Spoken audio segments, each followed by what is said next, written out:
अब इसके पश्चात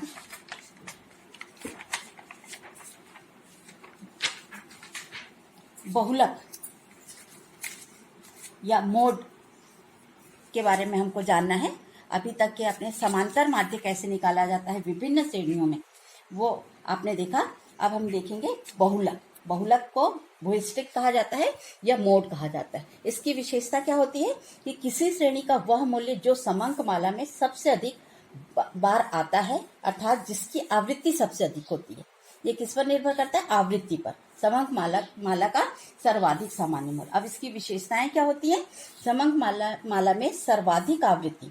एक समांक माला में कभी कभी कई संख्याएं एक समान आवृत्ति पाई जाती हैं, तो इसमें एक से अधिक बहुलक प्राप्त होते हैं। बहुलक आवृत्ति पर निर्भर करता है और अन्य केंद्रीय प्रवृत्तियों की अपेक्षा इसकी गणना सरल होती है। बहुलक समग्र का प्रतिनिधित्व करता है। अब बहुलक का निर्धारण कैसे किया जाता है? व्यक्तिगत श्रेणी में ये देखिए, व्यक्तिगत श्रेणी मैंने पिछली बार बताया था। व्यक्तिगत श्रेणी क्या होता है?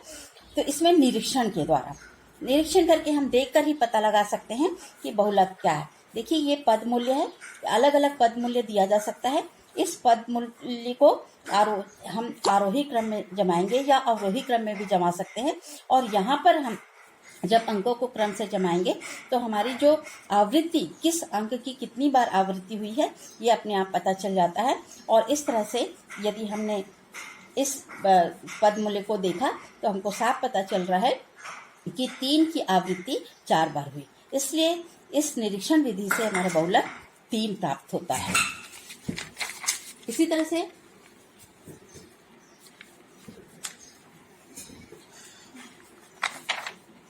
खंडित श्रेणी में हमको निरीक्षण के द्वारा यदि बहुलक प्राप्त करना है तो वहां पर ये देखिए, ये खंडित श्रेणी का उदाहरण है।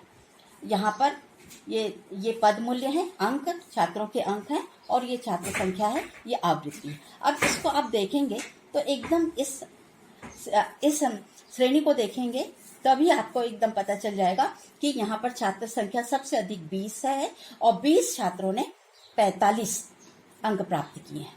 तो 45 जो है वो हमारा बहुलक होगा, क्योंकि 20 सबसे अधिक आवृत्ति।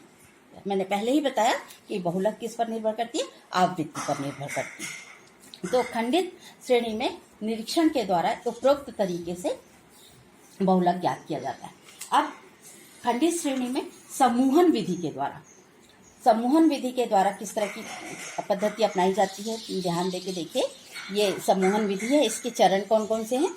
तो पहला 6 कॉलम की एक श्रेणी बना लिया जाता है। ये देखिए 6 कॉलम की एक श्रेणी बना ली गई। पद मूल्यों को क्रम से रखकर उनके आगे की आवृत्ति को लिखा जाता है। ये पद मूल्य लिखा गया, इसकी आवृत्ति लिखी गई। इसके बाद 2-2 आवृत्तियों का योग कॉलम नंबर 2 में लिखा जाता है। ये देखिए यहाँ पर इसको मैं भी बाद में बताती हूँ, अभी चरण देख लीजिए। फिर प्रथम आवृत्ति को छोड़कर 2-2 आवृत्तियों का योग निकाला जाता है, कॉलम नंबर 3 में लिखा जाता है। फिर प्रारंभ की 3-3 आवृत्तियों का योग कॉलम नंबर 4 में लिखा जाता है। प्रथम आवृत्ति को छोड़कर 3-3 आवृत्ति का योग कॉलम नंबर 5 में लिखा जाता है। और प्रथम 2 आवृत्तियों को छोड़कर 3-3 आवृत्तियों का योग कॉलम नंबर 6 में लिखा जाता है। अब देखिए ये आवृत्ति है। यहाँ पर आपने पहले देखा कि 2-2 आवृत्तियों का योग कॉलम नंबर 2 में लिखा जाता है। ये 2 आवृत्ति, 1-2 इसका योग, 7-9 इसका योग, 11-8 इसका योग, 5-9 इसका योग। इसी तरह से प्रथम आवृत्ति को छोड़कर 2-2 आवृत्तियों का योग। ये प्रथम आवृत्ति हमने छोड़ दी 1। अब 2 और 7 का योग कॉलम नंबर 3 में, 9 और 11 का योग कॉलम नंबर 3 में, और इस तरह से हमने ये लिखा। इसके बाद प्रथम 2-2 आवृत्ति का योग हो गया 2 नंबर में, 3 नंबर में। फिर प्रारंभ की 3-3 आवृत्तियों का योग कॉलम नंबर 4। अब प्रारंभ से 3-3 आवृत्तियों का योग, ये 1-2 7 ये यहाँ पर जुड़ गया, 11-8 5 यहाँ जुड़ गया। ये जो संख्या छूट जाती है अकेले वो छोड़ दिया जाता है। इसके बाद प्रथम आवृत्ति को छोड़कर, ये प्रथम आवृत्ति छोड़ दी गई 1 और 3-3 का को जोड़ा गया, 2 7 9 यहाँ पर लिखा गया। फिर 11-8 5 यहाँ लिखा गया। इसी तरह से प्रथम 2 आवृत्तियों को यहाँ पर जब लिखने के लिए प्रथम 2 आवृत्ति 1 और 1 2 को छोड़ दिया हमने, 7 9 11 का योग लिखा और 8, 5, 4 का योग लिखा। ये समूहन विधि के द्वारा हमने इस तरह का की श्रेणी बना ली, 6 कॉलम की श्रेणी। अब इसको हमको इसकी विश्लेषण सारणी हमको बनानी है। ये देखिए विश्लेषण सारणी है इसका। अब इस विश्लेषण सारणी में क्या करना है कि जैसे एक कॉलम है उसमें जो आवृत्ति है उस आवृत्ति का पद मूल्य क्या होता है ये हमको लिखना है। तो 1 नंबर में आवृत्ति हमारी आई थी 11, जैसे हमने उदाहरण में दिया कि कॉलम नंबर 1 में अधिकतम आवृत्ति 11 थी और उसका मूल्य 13। इसी तरह से 2 में जो समूहन विधि के द्वारा जो हम गणना करते हैं उसमें आवृत्ति को में उस आवृत्ति में पद मूल्य क्या क्या होता है। तो ये 2 नंबर कॉलम में देखेंगे 11 और 13, 3 नंबर में 11 और 13, 4 नंबर में 11, 13 और 15, 5 नंबर में 13, 15, 17 और 6 नंबर में 9, 11, 13। अब इस तरह से सर्वाधिक आवृत्ति 6 प्राप्त हुई हमको। ये देखिए सर्वाधिक आवृत्ति 6। अब इसका जो पद मूल्य है, इस 6 आवृत्ति का पद मूल्य है 13, तो हमें बहुलक प्राप्त होता है 13। इसमें आप ये देखेंगे ये बहुलक प्राप्त होता है 13। इसके पहले समूहन विधि से बहुलक निकालने की पद्धति हमने देखी थी। अब हम देखेंगे सतत श्रेणी में बहुलक का निर्धारण। अब इसमें निरीक्षण विधि में देखिए चरण कौन कौन से हैं। जब आवृत्तियां बढ़ते क्रम में हो और मध्य में जाकर गिरने लग जाए तो सबसे बड़ी आवृत्ति वाला वर्ग बहुलक वर्ग होगा और बहुलक वर्ग का निर्धारण करने के पश्चात ये निम्न सूत्र के आधार पर अपने को गणना करनी होगी, तब हमको बहुलक प्राप्त होगा। सूत्र देखिए Z is equal to L1 plus F1 minus F0 upon 2F1 F2 into I। अब यहाँ पर देखिए सबका अर्थ क्या क्या है।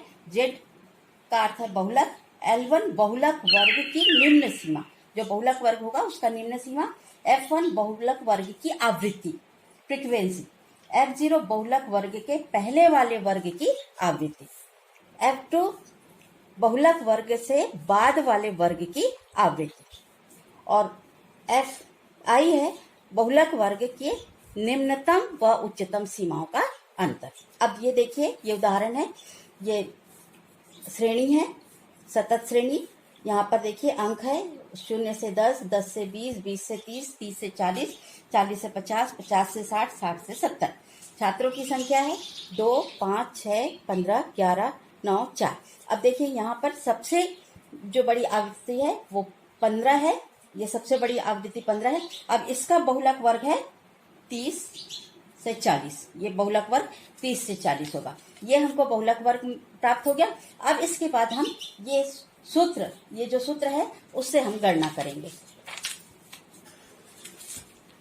सूत्र में देखिए ये 30 L1 plus 15 minus 6 upon 2 into 15 minus 6 minus 11 into 40 minus 30, ये I है जो कि वर्गांतर है। अब देखिए यहाँ पर 30 हो गया, इसका अंतर आ गया 9। यहाँ पर हम गुणा करेंगे 30 ऋण 17 गुणित 10, यहाँ पर Z 30 धन 9/13 गुणित 10।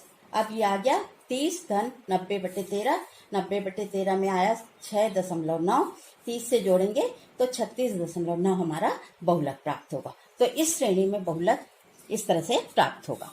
अब इसी सतत श्रेणी में ही यदि हमको समूहन विधि से निकालना है बहुलक, तो पहले की तरह हम समूहन करेंगे, जैसा कि मैंने बताया था कि 2 कॉलम जोड़ के 3 कॉलम जोड़ के, और उसके बाद फिर इसी सूत्र का प्रयोग करके हम समूहन विधि से बहुलक ज्ञात करेंगे। तो इस तरह से बहुलक निकालने के, बहुलक का निर्धारण करने के विभिन्न तरीके हैं। यदि बहुलक स्पष्ट न हो तो ऐसी स्थिति में यदि हमको माध्य एवं मध्यिका प्राप्त है, मतलब मोड स्पष्ट नहीं है परंतु हमको मीन और मीडियन जान रहे हैं हम, तो ऐसी स्थिति में हम मोड निकालेंगे, बहुलक निकालेंगे। ये सूत्र है Z is equal to 3m minus 2/x। ये मीडियन है और ये माध्य है। तो यदि स्पष्ट नहीं हो और यदि हमको माध्य और मध्यिका ज्ञात है तब हम इस सूत्र का इस्तेमाल करते हैं। तो इस तरह से हमने बहुलक ज्ञात करने के विभिन्न तरीके देखे। केंद्रीय प्रवृत्ति के बहुलक के गुण है क्या है, ये सरल है, इसको ग्राफ की सहायता से इसका दिखाया जा सकता है, बड़े पैमाने पर उत्पादन के लिए महत्वपूर्ण होता है और चरम मूल्यों का इस पर न्यूनतम प्रभाव पड़ता है। इसी तरह से परंतु इसके दोष हैं, निश्चितता का अभाव है, निष्कर्ष वास्तविकता से परे होता है, कभी कभी सभी वर्ग का प्रतिनिधित्व नहीं करता है और न्यूनतम और अधिकतम मूल्यों की जानकारी नहीं होती है। तो इस तरह से